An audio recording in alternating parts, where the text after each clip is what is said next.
Hi guys, welcome to my channel. So guys, आज हम an alien hand chapter का question answers discuss करने वाले हैं और इसी चैनल पर मैंने इसको रीड भी कराया हुआ है, तो आप वो भी जाकर देख लेना। सो फर्स्ट क्वेश्चन है, how does Tillu manage to find his way to the forbidden passage.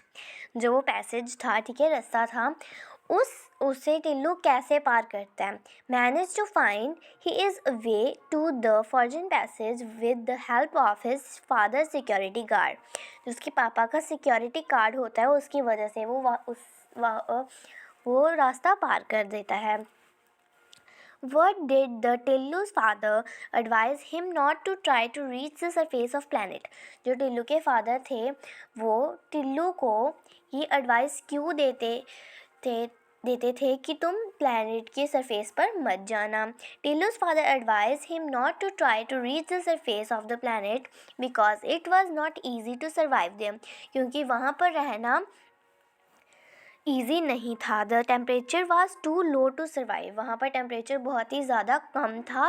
वहाँ पर जब हम जाते थे तो बर्फ़ जम जाती थी।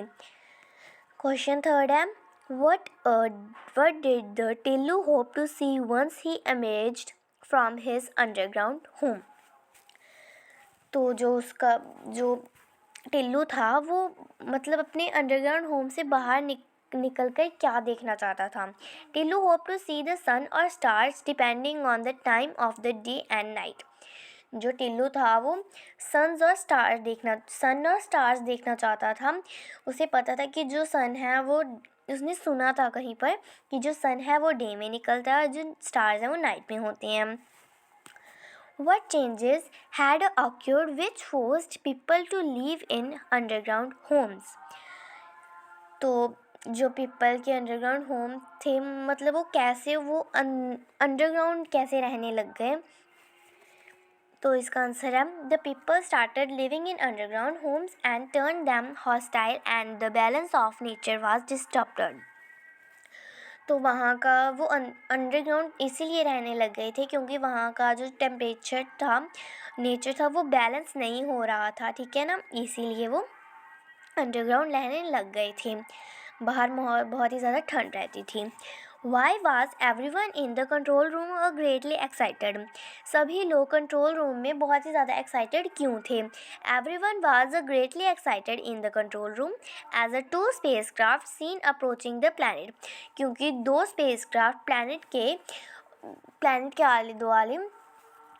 के आगे पीछे घूमते दिखाई दे रहे थे। Was the spacecraft manned or unmanned? How do you know it? जो स्पेसक्राफ्ट था उसमें कोई था या नहीं था, और अगर था तो कैसे था, और अगर नहीं था तो आपको कैसे पता लगा। The spacecraft was unmanned. It only has instruments. जो स्पेसक्राफ्ट था उसमें कोई भी इंसान नहीं था, उसमें सिर्फ इंस्ट्रूमेंट्स थे। We come to know about this from to the route given by the president of the central committee. जो सेंट्रल कमेटी के प्रेसिडेंट थे, उन्होंने ये बताया था किसी रिपोर्ट की मदद से। तो यहीं पर हमारा जो चैप्टर के क्वेश्चन आंसर डिस्कस ख़त्म होते हैं। और अगर आपको मेरा समझाना अच्छा लगता है तो इस वीडियो को लाइक, सब्सक्राइब, शेयर, कमेंट ज़रूर कर देना। Bye bye.